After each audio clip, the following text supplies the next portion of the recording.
It's okay. I wanted cookies. I don't have cookies. No, that's fair.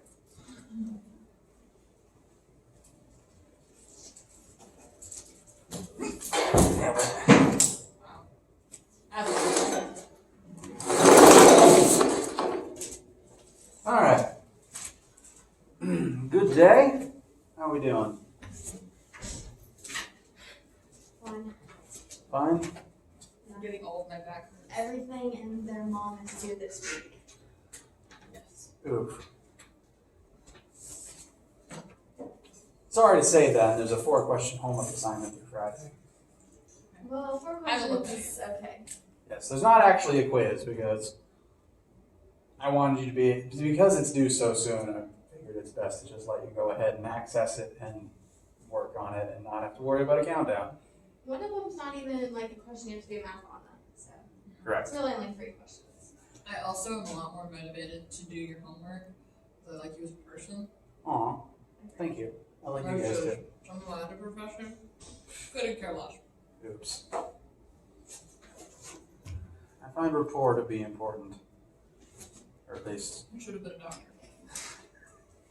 I can tolerate the sight of my own blood, not anyone else's. Fair.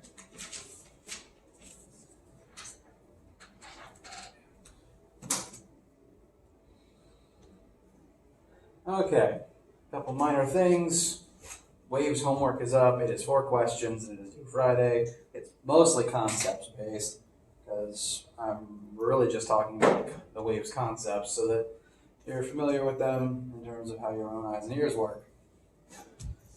Slightly more pressing, on the Brightspace page, I've uploaded an exam tab which contains the list of all the categories we've talked about that will be on the test, exam, and practice questions. A key will be uploaded shortly. Today, my goal is for us to finish talking about these last 3 wave principles, and then we can, if there's no questions, we can start looking into exam stuff. We will meet next Thursday. We will meet next Tuesday. That is our last official day of class, and we'll make sure everyone's ready. We'll tie everything together for the exam then as well. Quick question though.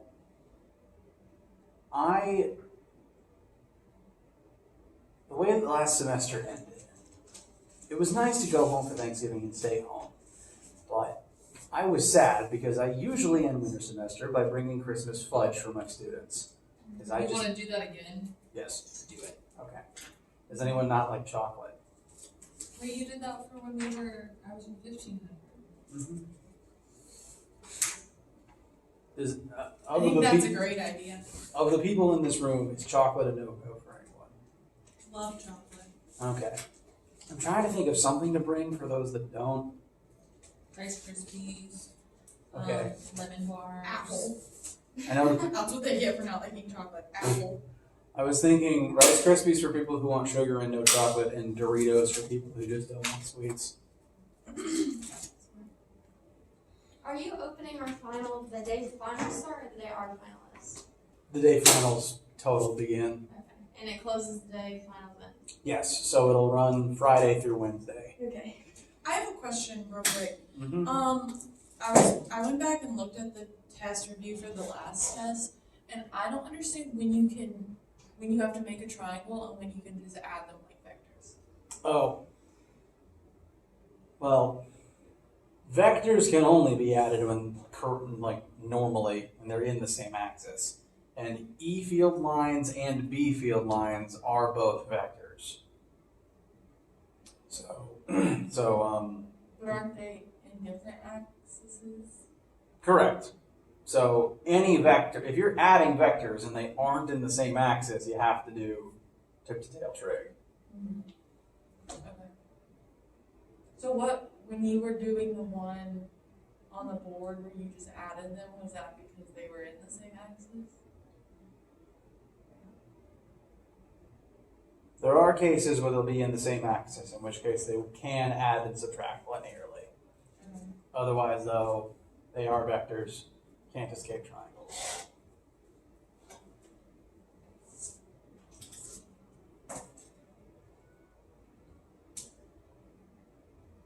Any other questions? Well, speaking of vectors, photons travel like vectors, which means they travel in straight lines. And that means they're eventually going to hit something. So, the weird thing about photons is we see because of them, but we can't really see them. Like, good luck studying a photon. How do you grab hold of one and try to examine it? Really, you can't. Oddly, you can only really see mechanical waves, or rather the light bouncing off of the medium that makes up the mechanical wave. You can't actually see the light itself. You only see what that light bounced off of, just due to the way that primes work and the way that photons are, whatever they are. Excuse me. So any studying of light that scientists have done has come less through examining the light directly and more examining what light does. And typically, we can only really see what light does when it hits something and then does something else because of that fact. Light traveling in a straight line by itself doesn't really do or change much, but eventually, because light will keep traveling in a straight line at the speed of light, it will eventually hit something, namely a boundary. Boundary just being the wall where it enters a different medium. For example, light made by the sun travels through the void of space until it hits Earth's atmosphere. That atmosphere is technically a boundary because we're going from the medium of the void into the medium of the air.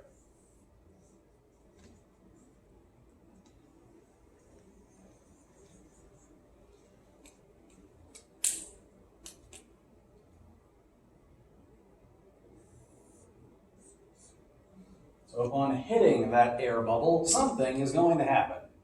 Actually, one of a couple different possible somethings. Anytime a wave hits a boundary, any transition of medium, could be from void into atmosphere, could be from air into glass or water, it could even be sound waves transferring from air into a solid object, or vice versa. Anytime a wave hits a boundary and is about to change mediums, one of these three things is going to happen, or at the very least, one of these three things. These are some, I guess they're not all of them, but the ones we're going to focus on are some of the wave boundary interactions. And you've interacted with all of these before. Reflection and absorption aren't going to be super revelatory. That's the word. Refraction might be the weirdest one, though, but we'll look at each of them for at least a little bit. Out of all of them, though, reflection's probably the one that's easiest to grasp conceptually. We're talking about things, light just reflecting off of things. For as long as you've understood the concept of mirrors, you've seen this. When light hits a boundary, it can do one of a couple of things, one of those being bounce off. Again, mirrors are a prime example. Excuse me.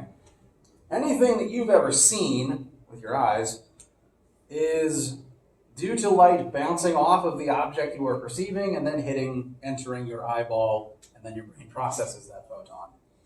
So, blue shirt, blue light bounces off of it, that's why you see blue. There is a tiny bit of math to be had here, although it's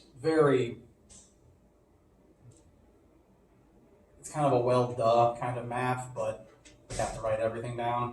Yes. So is that why like mirrors are just really good at bouncing light off of things itself, and that's why you can see what the mirror sees? Yes. Well, we will get to that in a second. I'm about to quantify what makes a mirror different from, say, the wall. Pardon me. Yes.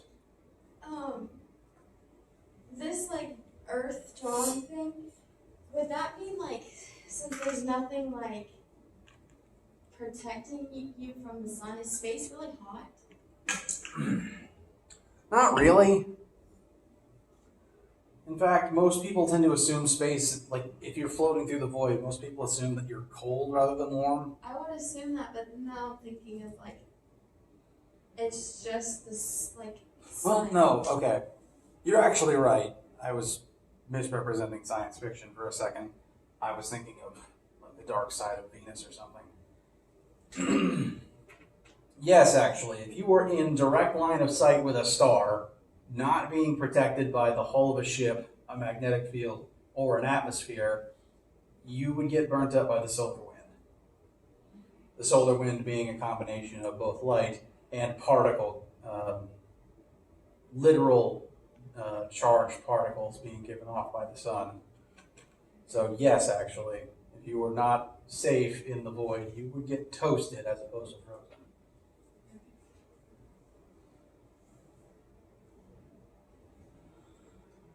So never leave Earth except in a very well-built metal ship.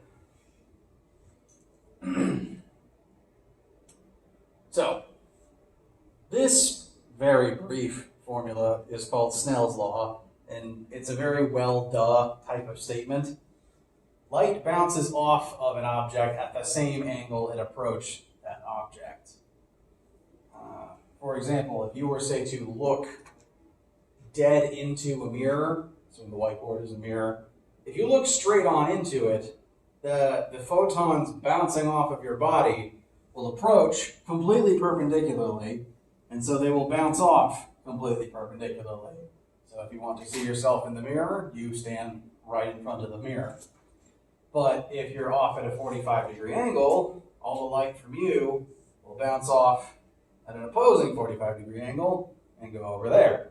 Subsequently, you would also see all those photons coming from this way, hence why mirrors let you see all kinds of things when you bend them and look around the room. The angles do specifically form this drawing. Using Snell's law, we track them in terms of their angle from the vertical plane, just to make the just so that you know that's how the numbers work. So if light comes in perpendicularly, that's a 0-degree angle, technically speaking.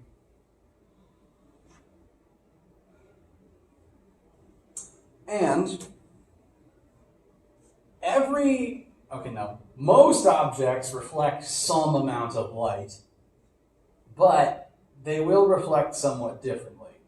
Snell's law is still true, but the reason that mirrors are completely reflective and actually form hologram images that you can see versus every other object in this room which doesn't form an actual reflection is not due to the light itself or any violation of Snell's law. It's due to the fact that, molecularly speaking, most things are bumpy. Same thing that causes friction ultimately causes things to not every object act as a mirror. If an object is, molecularly speaking, very smooth and polished, the surface itself is flat, and so all incident photons will be able to bounce off together. If the object surface is very rough, technically the photons are all striking different angled surfaces. They will still bounce off at the same angle relative to the type of surface they hit, but if all the surfaces are at different angles, the photons are going to get scattered. The first is called a specular reflection on the left. That's the only type that forms a visible image of your reflection. The other type is called diffuse because it diffuses the photons. This is what most things do, which is why you can't see your face in the cinder blocks of the walls. What about, like, those mirrors that make you look funny? Those surfaces are very well polished, but they're intentionally bent. So it forms an image. It's like those mirrors are kind of a combination of a mirror and a lens, or Yes. a dish, really, like a satellite dish. They're designed not just to reflect the light, but also to bounce it in specific places.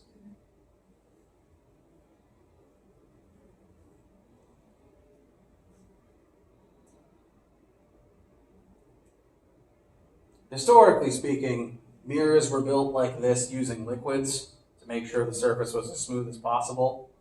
I think the method would involve taking a liquid metal like molten silver or unfortunately mercury, pouring it onto the actual object and then spinning it around to coat it evenly, then solidifying it. And weirdly enough, the fact that mirrors were made with silver is the reason why the myths say vampires didn't have reflections. It's not that they just lack them, it's that silver is a holy material, and when a vampire looks into the silver, they aren't reflected back in it. So can a mirror be made out of anything silver? Or like, what are our mirrors made out of? Modern mirrors aren't made of silver, so weirdly, if modern vampires were a thing, they'd have their reflections back.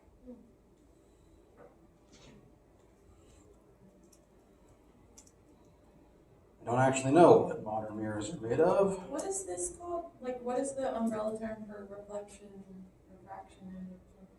Wave boundary interactions.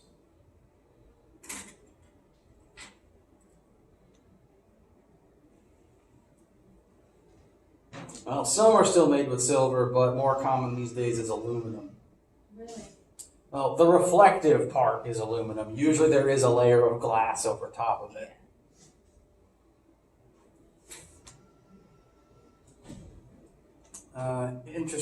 Tangent fun fact.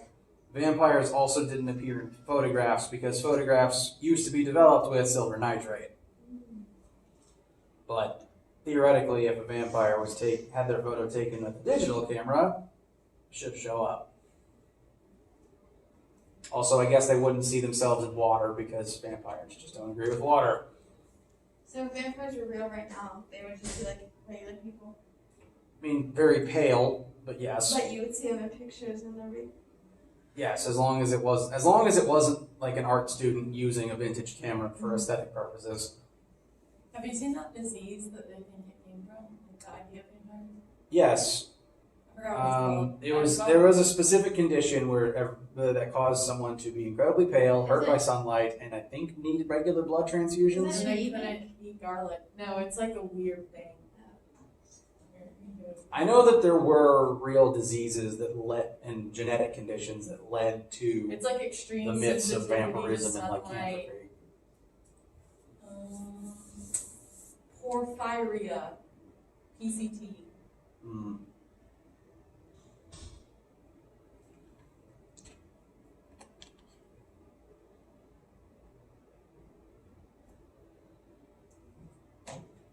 Oh gosh. Okay, we're looking mostly at the concepts right now. When light bounces off of a mirror, it does bounce off. However, it kind of plays a trick on our eyes. When you look at yourself in a mirror, what you're seeing is literally a hologram. The hologram is just inside of the mirror. The way that the human eye perceives mirrors, it appears as though the holographic image is a distance inside of the fictional mirror zone. Which is why when you get closer to the mirror, it looks like your reflection gets closer to you. But this is also why the little text on your car mirrors say objects in mirror might be closer than they appear. If this is you, as seen from above, and this is your mirror attached to the side of the car, and this is the car behind you, this is a very highly stylized top-down viewpoint. If you were to simply turn your head around and look back at the car, the light would need to travel this distance to reach your eye. But if you look into the mirror, light has to travel from the other car to the mirror and then further still to get to your eye. And you can perceive that distance traveled through the mirror. So it looks like the car is further away than it actually is. Because within the actual mirror that you're seeing, it looks like the car is that far into it. And then there's still this much light distance between you and the mirror. So, mirrors are convenient, but our brains don't always know how to handle them. We create fictional mirror universes inside of them that have all the holograms in there. And yes, technically, you see a hologram when you look at a mirror. From a physics definition of the word. This stuff is not. This isn't? Oh, I'm sorry. It's okay. Well, I hope that this and whatever's next is at least useful. You ever seen that before? All right. We're going to talk about light. So, when light hits something, sound can do the same thing. When waves strike something, they could bounce off of it. They could also travel into that object. For the case of light, the object would have to be at least transparent. It can travel into the object, like with the glass of a mirror, or the glass of a window. But something weird tends to happen when it does. Let's say this is an incident photon, and it's going to strike this flat piece of glass. Typically speaking, most people would assume that the photon would continue moving in the same direction. It doesn't. I wouldn't. Most people might assume it moves in the same direction, but weirdly, upon entering a new medium, if the wave actually successfully passes into the new medium, the wave bends.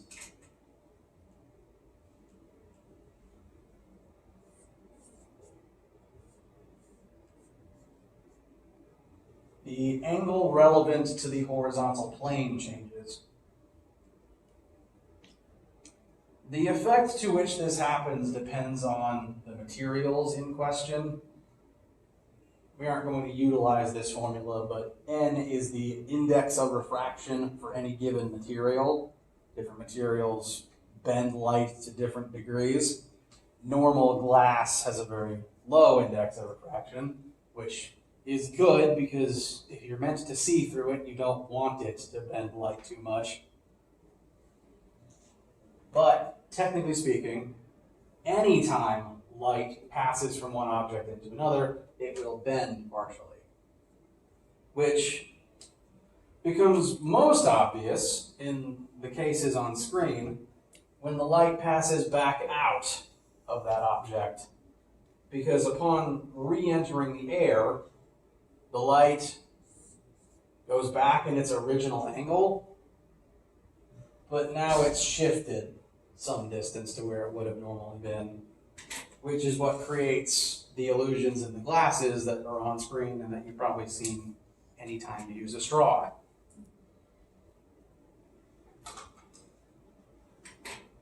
Wait, so the part in between the two black lines that you drew, is it entering the... Yes, Okay. this is a pane of glass. Okay.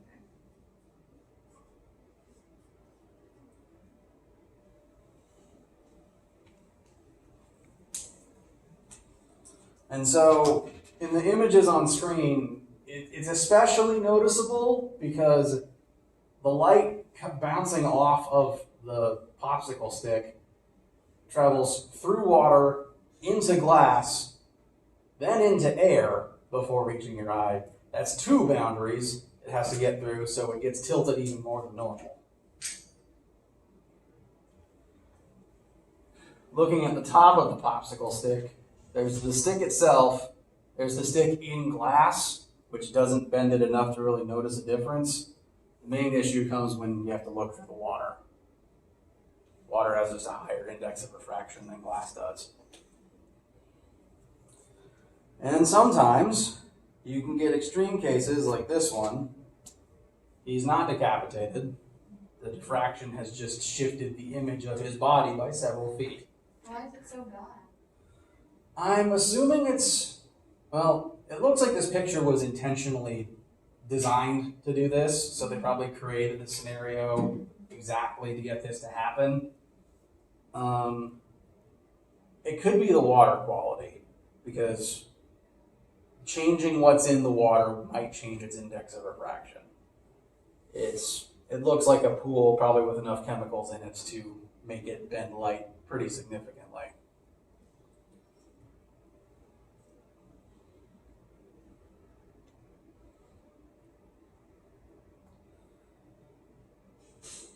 Now, it may be weird when you look at it in like in your drinking glass. It may be inconvenient if you are trying to reach something down in water and you keep missing it because it's not where you think it is. But this principle becomes very handy considering that it is what makes lenses work. Both artificial glasses and also the natural lens that is already on your eyeball.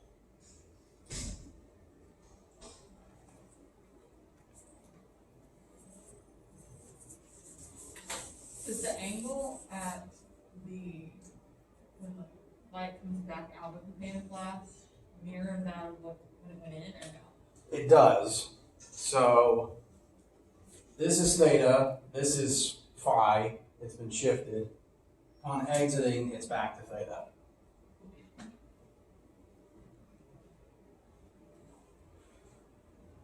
This is going to be a very poor drawing of a human eye. Photons enter the eye. The lens causes them to bend. Eyeballs have a convex lens. And that's going to cause the light to bend like this, forming a hologram on the back of the eyeball, which is famously upside down.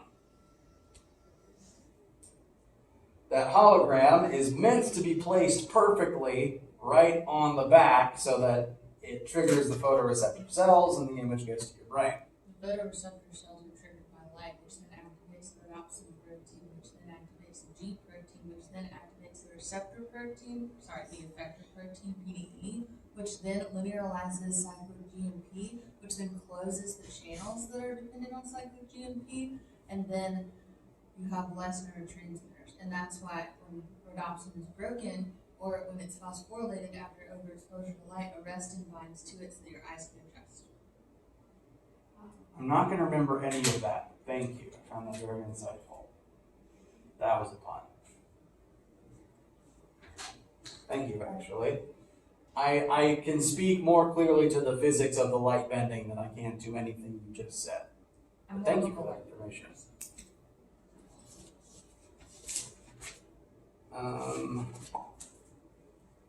Speaking of the physics involved, I might not be able to speak much to the biology, but I do know that if someone is near or far-sighted, it likely means that their eye was just the wrong shape. That means that the hologram has not been placed properly on the back of the retina. Correct. I don't remember if near or which one is which. Between near or far-sighted, one of them squashes your eye so that it's more like this, and one of them squashes your eye so it's more like this. Either way, the hologram is not where it needs to be. So your options are either surgically replace the lens on the front of your eyeball or put another lens in front of it, which will further adjust this where it needs to be. So Normally, near and farsighted is your lens is Really? uncalibrated, and what's the word? it can be both.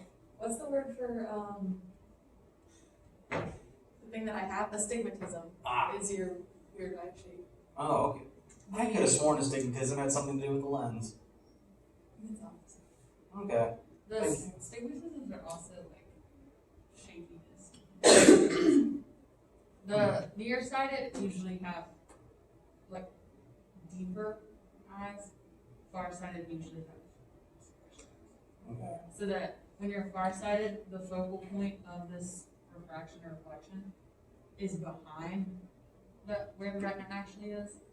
It's like farther away than it should be. And then nearsighted, it's too far up, so it doesn't hit the retina.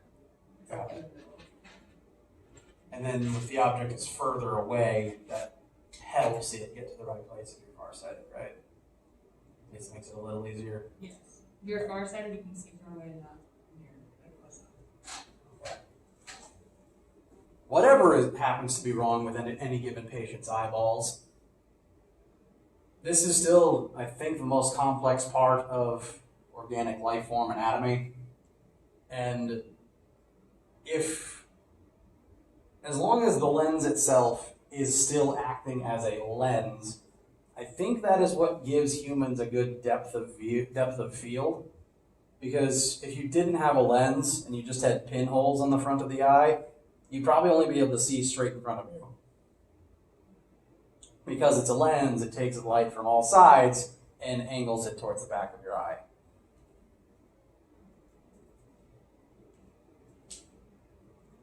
Unrelated, have I mentioned the blind spot to you guys?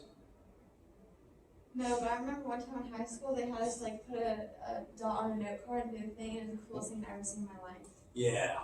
Phobia, Sorry? or your optic nerve. Yeah, the optic nerve next. I find that definitely has the best reception when I'm showing middle and high schoolers. You know how you do the little thing, and if you look and you make like a little floating sausage out of your finger? Yes. Why does that happen? Well, that's due to the fact you have two eyes. Because if you close one of them, it goes away. Yeah. What do you do? So you go like this, but you look past your fingers, and if you pull your fingers apart, it looks like there's a little floating like sausage between your fingers. You can't look at your fingers, so you have to look like right above.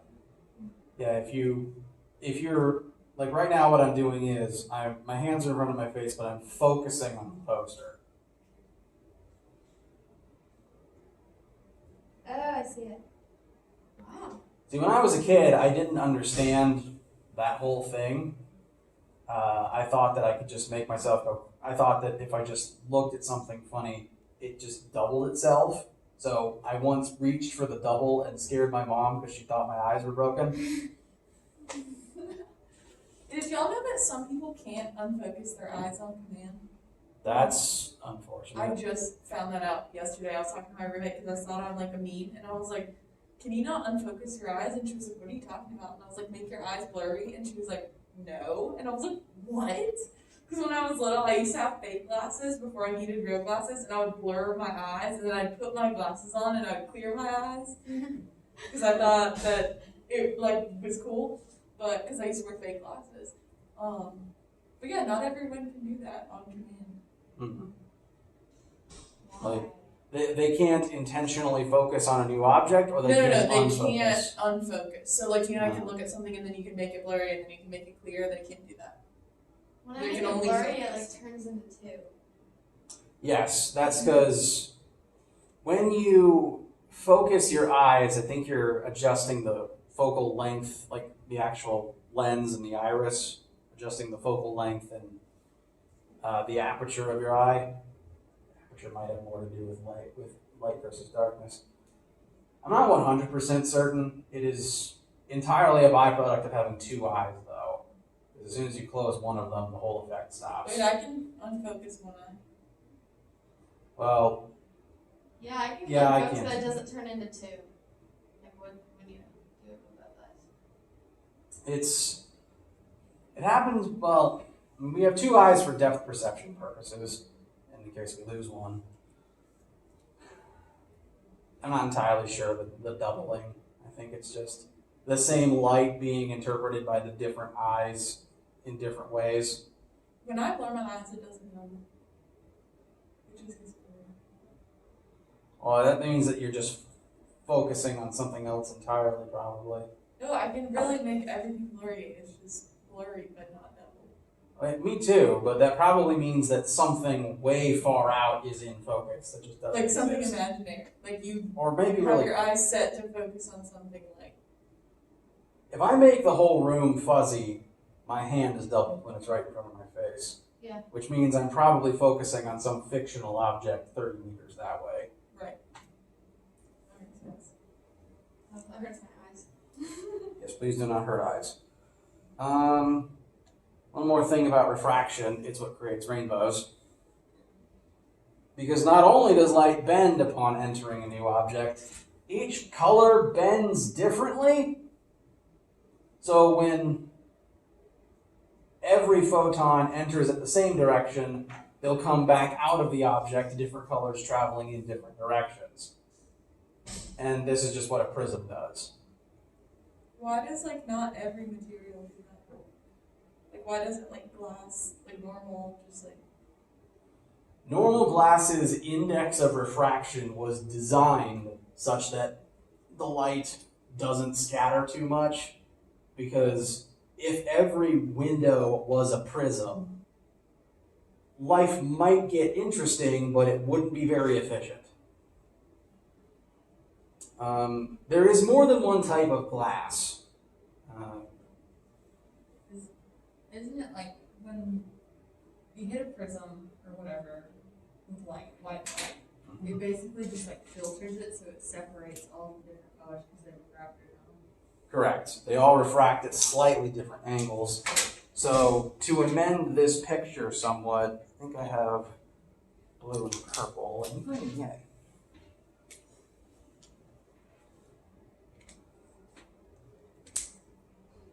Once entering the prism, every color will bend at a slightly different angle phi. And so within the prism, they'll all go to slightly different places. Once they exit the prism, they will still return to their original angle, but this whole process has caused the colors to drift apart, whereas before they were all traveling together at once.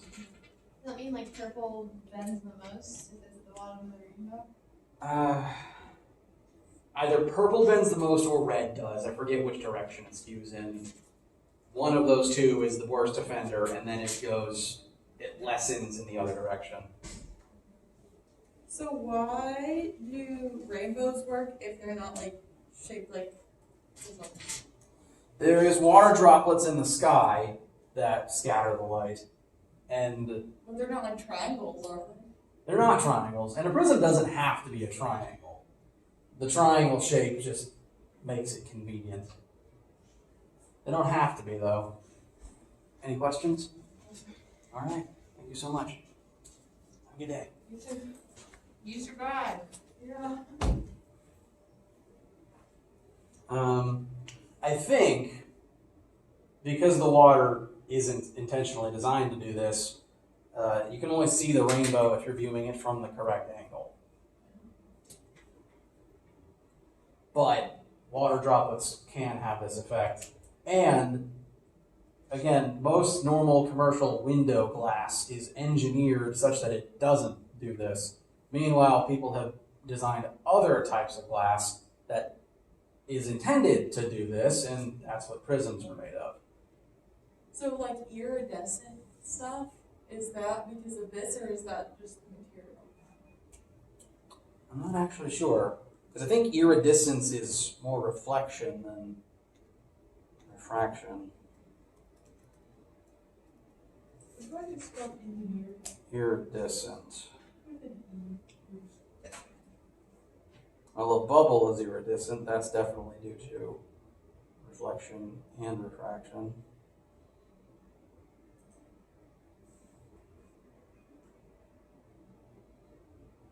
Structural coloration that interferes with light.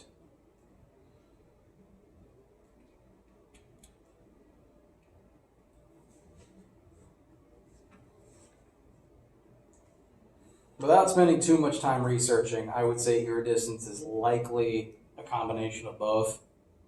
Maybe very specific reflection off of very specific surfaces. What I do know is that there are lots of different types of glass, because glass isn't an element, it's an engineered compound, kind of like steel alloy. And based on what you mix into it with the silicon, it can become very, very different. That can include its refractive properties.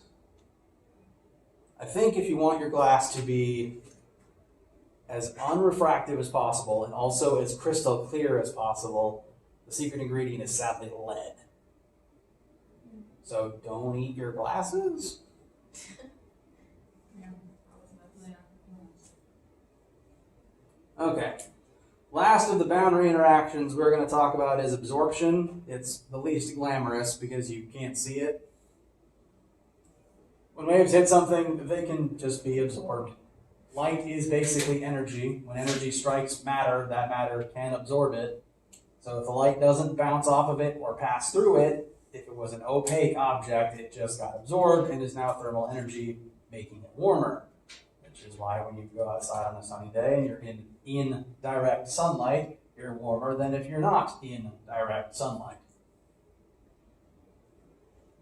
Certain specific devices and organisms are able to use this to more effectiveness than others. Solar panels, for one thing, use a variation of this called the photoelectric effect to generate electricity in addition to just thermal energy. That said, solar panels are still blazingly hot. Birds have died because the area around them is just too dang hot, and when the bird flies into the reflected beam, they just cook and fall to the ground roasted.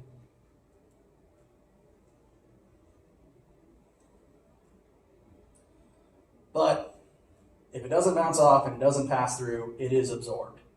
Shirt is blue because blue light bounces off and every other color of light is absorbed. And these three things together in combination, reflection, refraction, and absorption, are the reason, or at least contributing to, the reasons why the sky is blue and the grass is green.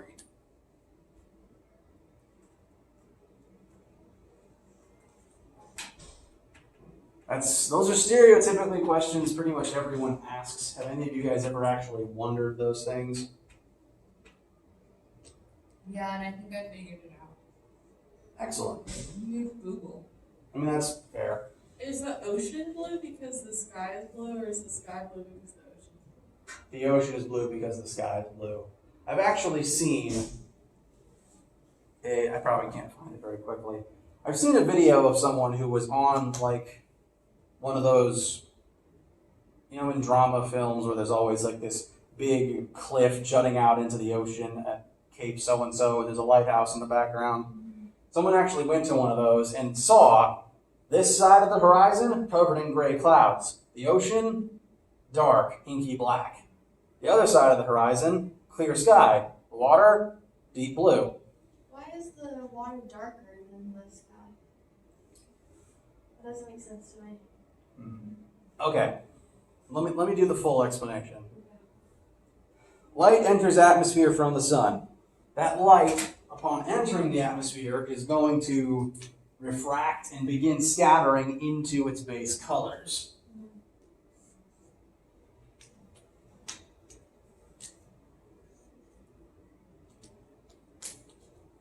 Now, technically speaking, once the light enters the atmosphere, the particles of the atmosphere absorb it. The air automatically absorbs all the light from the sun. But that air then re-emits that light in all directions. Technically, any reflection isn't the original photon bouncing off, it's a new photon being made. When light hits my shirt, it's all absorbed, and the atoms naturally make and release new blue photons of the same frequency. They just are energized and they vibrate in such a way to produce that same color. Why does the sun look yellow then? If you were looking directly at the sun, you are seeing mostly white light. And white light is yellower than blue. And it is yellower than pure blue. Have you heard the theory that everybody perceives color differently? I have. I hate That it so hurts much. my brain.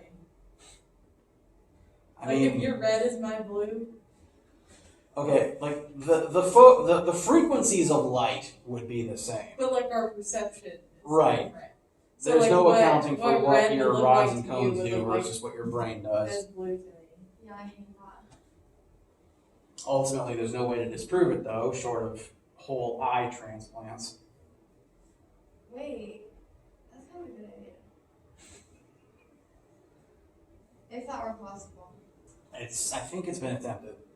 Anyway, light enters atmosphere. Light bends down into its colors. All those photons are absorbed by the atmosphere and then re-released. Because the air releases it in all directions, that's why the whole sky lights up. Whereas if you were on the moon, you just get the void of space in a single column of sunlight. Our whole sky lights up during the day because the air absorbs the light, and bounces it throughout the entire atmosphere. You don't get this at night because there's just less light and the atmosphere doesn't have enough to completely light up. So when people are blind, you know how like they say like they don't just see like black. Like, what are they? That would probably depend on how they're blind, because any problem between the light entering your eye and your brain processing the signal, any issue in that chain can result in visual impairment. So it would depend on the category of blindness, I would assume. Sometimes if it's a processing issue, you might get flashes, but you just can't make sense of them. Also, if it's in the brain, you can't really fix it, short of... Okay, so light bounces around the entire atmosphere. And as the air is constantly absorbing that light and then re-emitting it, we start losing the colors. The air tends to release colors starting with red and then going to purple. It tends to absorb purple fastest, and then it goes down from there. So during the day, the purple light gets completely eaten up by the atmosphere, so does the indigo light, so does a lot of the blue light, but we're left with just enough blue such that it is still a dominant color because the sun mostly gives off blue light and the whole sky looks like blue. So like in the Avengers and stuff, when they're on other planets and the sky's like yellow, is that like realistic? It is realistic, depending on what the atmosphere is made of and what type of sun is lighting up that planet. Because every star gives off different amounts of each color of light based on what it's made of. Earth's sun mostly gives off blue. I think the next most common color is red. The amount that it gives off least is green. During the day, the whole sky is blue. At sunset, the sky turns red because of trigonometry, actually. At noon, the sunlight comes straight down to you through the least possible amount of atmosphere. At evening time, or sunrise, the light has to go through more atmosphere because of how the trig works. So that's more air that is there to eat up the light.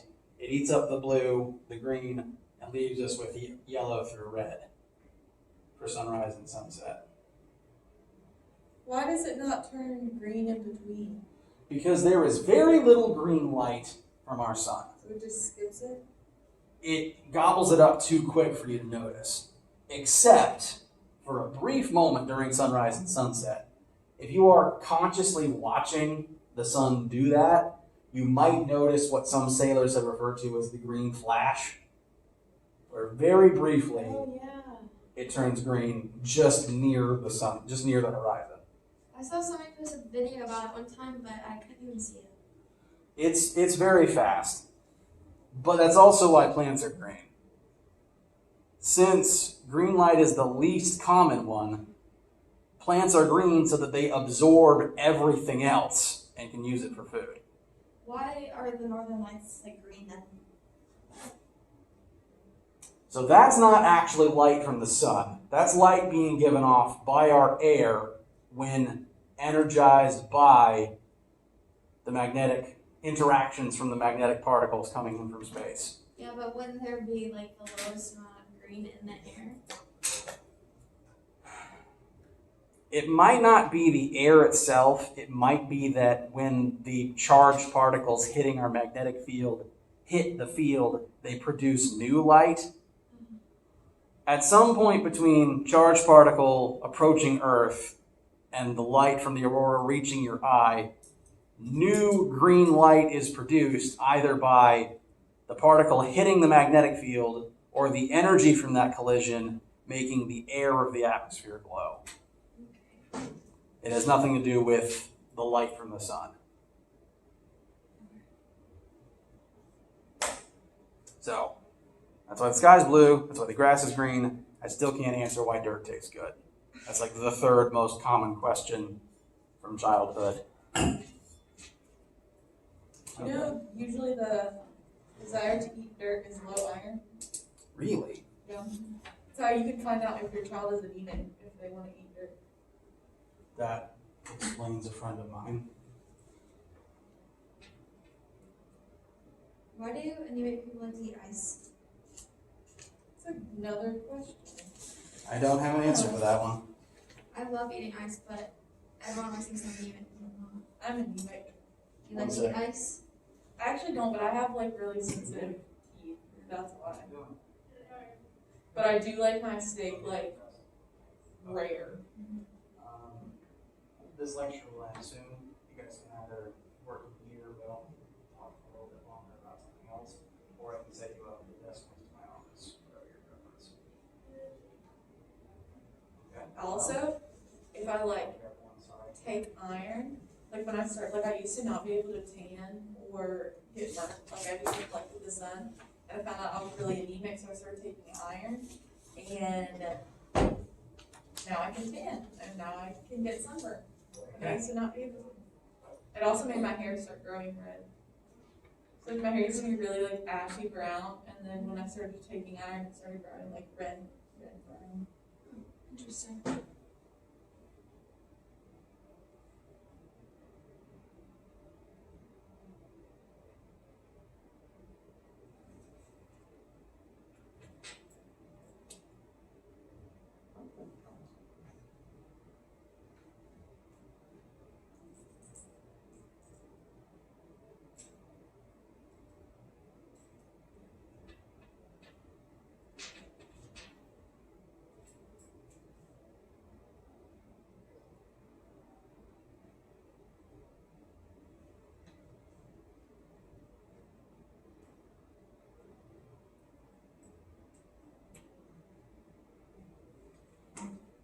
It says researchers believe that chewing ice triggers an effect in people with iron deficiency anemia that sends more blood up to the brain.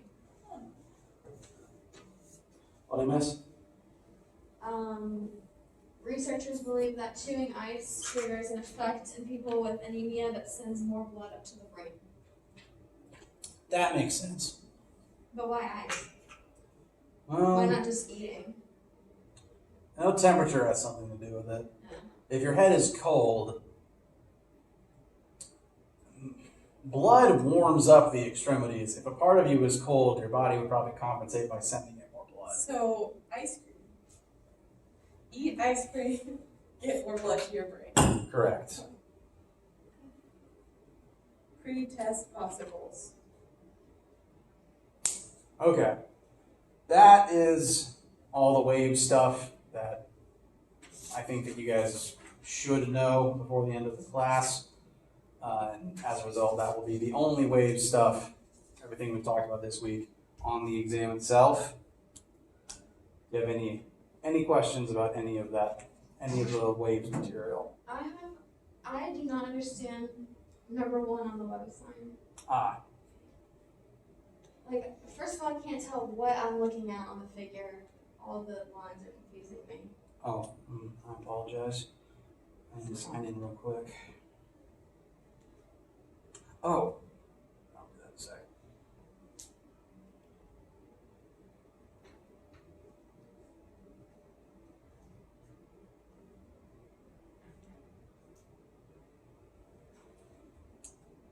You know what? That's completely fair. Okay. Number 1. This is a room made out of mirrors. The floor and the walls are mirrors. The floor and the wall are at right angles from one another. A beam of light in the vertical plane strikes mirror 1, which is to say the floor, at some angle. Determine the distance the reflected light travels before striking mirror 2. Okay. It's triangle time. Oh. This one's trig. Is the light beam is the red arrow, correct? Correct. And we're seeing you just have to draw in your own head where it's gonna go before it hits mirror 2.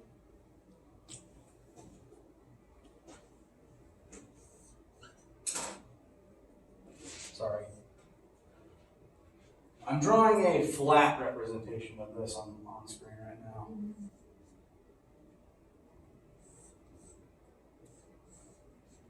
Okay, so light is going to come in at known angle blank. It will hit the floor, it will bounce off of the floor at the same angle relative to the vertical plane. And that means it will eventually keep traveling and hit the wall. This is a right triangle with this angle can be figured because we know its complement, and we know the base of that triangle. One of them at least. So part A is just asking you to perform trig on this triangle to find that hypotenuse. The distance between striking the floor and striking the wall. Okay. This red marker's dying. B, what direction will beam travel after being reflected off of the wall?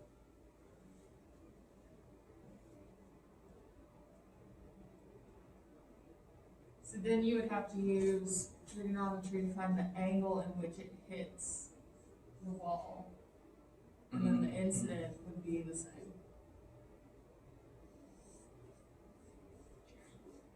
Correct. But with the way that all these arrows are falling into place,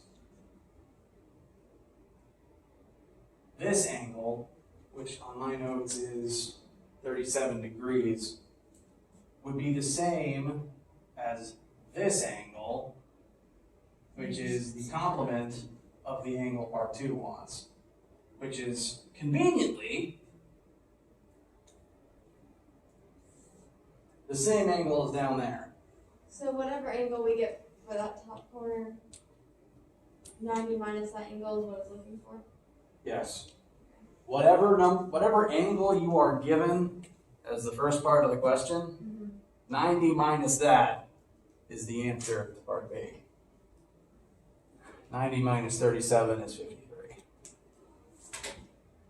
Using my numbers.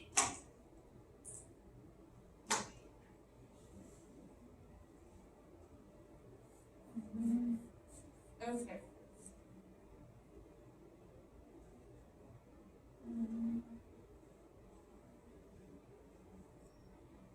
What did I do wrong?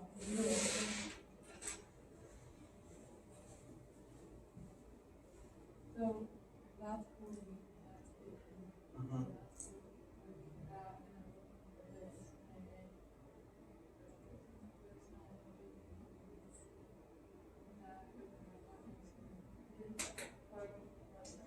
What mode is your calculator in?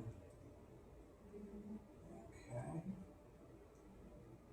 And that should do it. Wait. Oh. You'd have to bring h over and then divide both sides by cosine of b.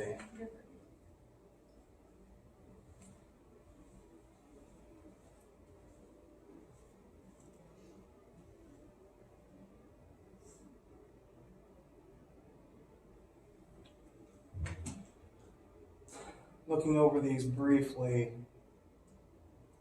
B is about wavelength, frequency, and wave velocity. V equals f times lambda. 3 is actually just a normal velocity equals distance over time question, using speed of light as a constant velocity.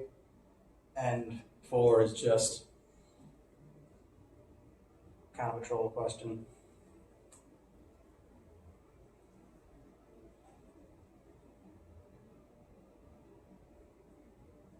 Wait, I'm kind of confused on what number 2 is asking.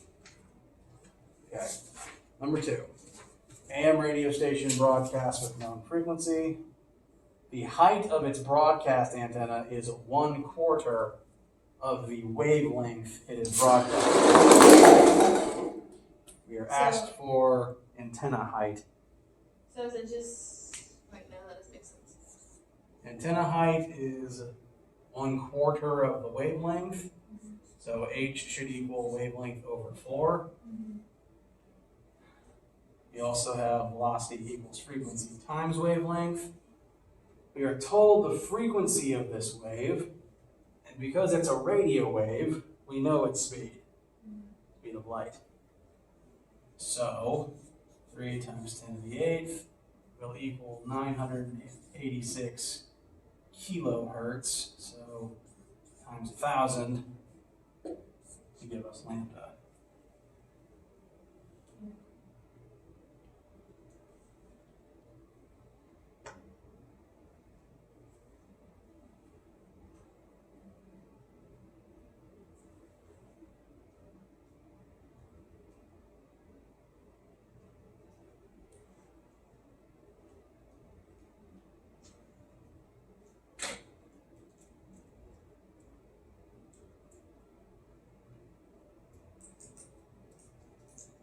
I think that's really wrong. Yeah. Oh, I found wavelength. I forgot to divide that by 4. Yes, divide by 4.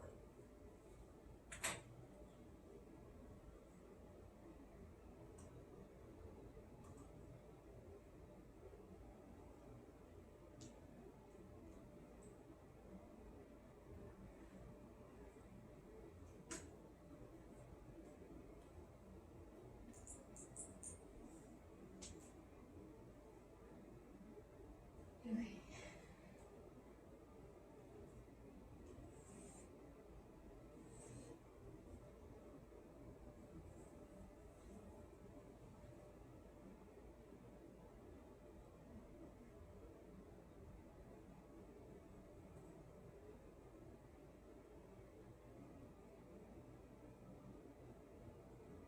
Number 3, we do the same thing for each one. We just are doing it in years and minutes and seconds. Correct. Well, They're different numbers. different formula. You will plug some different numbers into it. But it's a different formula though? No, sorry, same formula. Okay, yeah. Same formula. It's just V equals d over t. Every single time, the V will be the speed of light. You'll solve for time, and for 2 of them, you'll just need to convert time into minutes or years.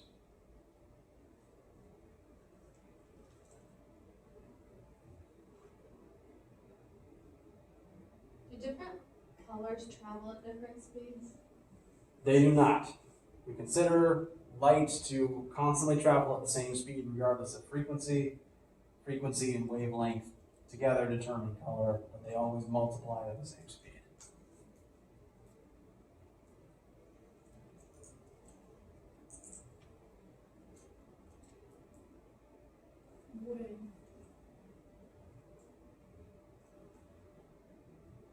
Well,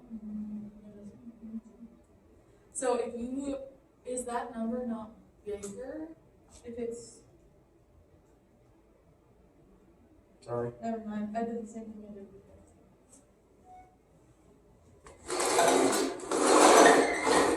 While you guys are working, there is one thing I want to show you, because I pulled it up and I still have the tab open.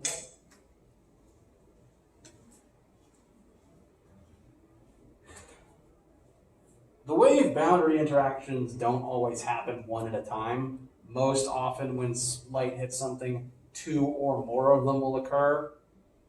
A 3-way mirror is a pretty good example of, a 2-way mirror is a pretty good example of this. Some light will bounce off of it, forming the mirror portion, but some light will refract through it so that you can use it as a window on the other side. And when light hits anything, usually some of it will be absorbed. So the 2-way mirror is kind of a good example of all 3 at once. Very rarely will one of them happen completely by themselves. There is one weird fringe case of that, though. Have you guys heard of Vanta Black? Is that like the blackness material and stuff? Yeah. Mm-hmm. This material was scientifically engineered out of carbon nanotubes such that when light hits it, it enters the tubes and gets trapped inside of the tubes and absorbed over time instead of immediately.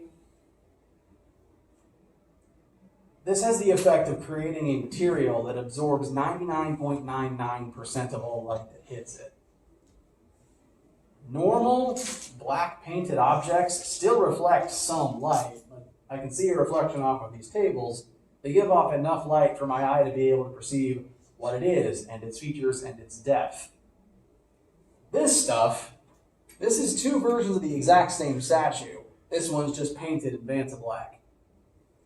No light comes off it, so we lose all context for any features on it. It's just a void.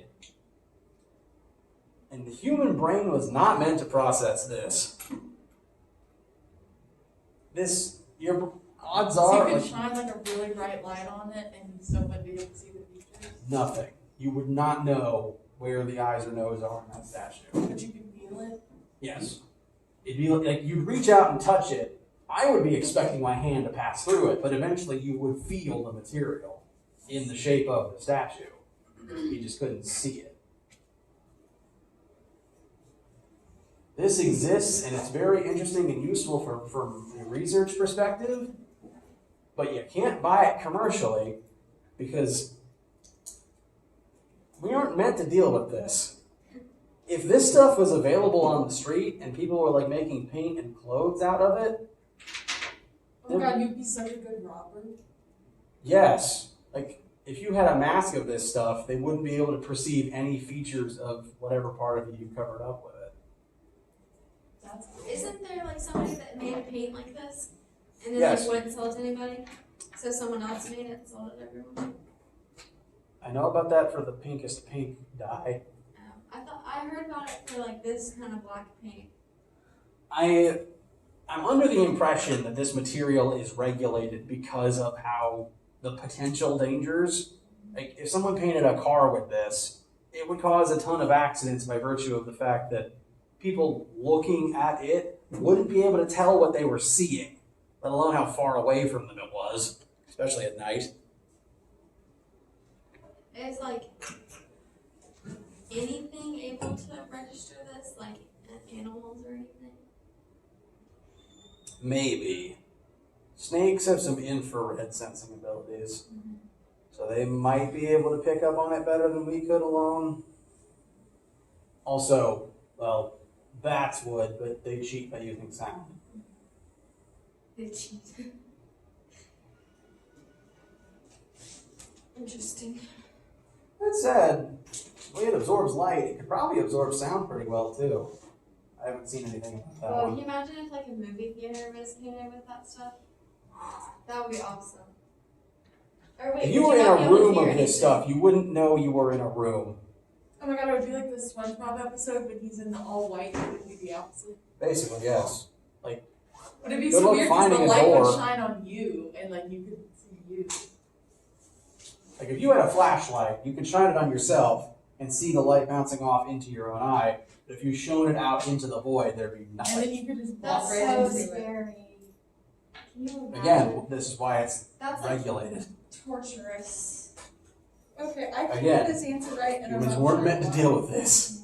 It's How did they, spooky like- enough staring at the void of space. How'd they come up with like being able to make this? It is made out of carbon nanotubes. Basically, when you look at it, you're looking into a tube, and as the light enters the tube, it bounces around inside of it so often, trapped in there, until it's just all absorbed by the dark material. So it's less to do with the shade of black that it is, and more to do with the shape of the tubes. Could you make something like this, like of a color? That might be trickier, because then it would have to absorb everything but one particular color of light. So I have to select. Yeah, I don't know if Vanta Blue is a thing. That would be cool. It would. Still spooky to look at. Maybe less spooky, a little bit less like space, but still. What about light? That would have to reflect all light. That would which- be blinding. Yes, it would. Yeah, no, Vanta White would cause accidents for a different reason. Everyone just you look at it, suddenly Like a your retinas star. don't work. But then it comes to a question of whether or not it would be a specular reflection and you would just see everything reflected in it and it would just be a mirror, or if it would be diffuse and everything would just look solid white.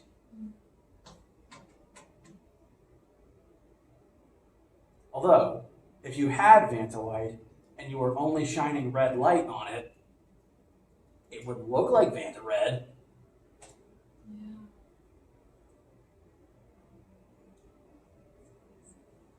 Okay, that's all I've got for today. We will meet on Tuesday to discuss the end of the semester and exam stuff. Materials are already uploaded though, so do please go ahead and look over them. What are you uploading? Sorry, What did you say? we will have class next. Oh, material. Yes, we'll go over exam stuff. Thank you all. Do have a wonderful day and weekend. Can we take that last thing? Oh, yes. Yes.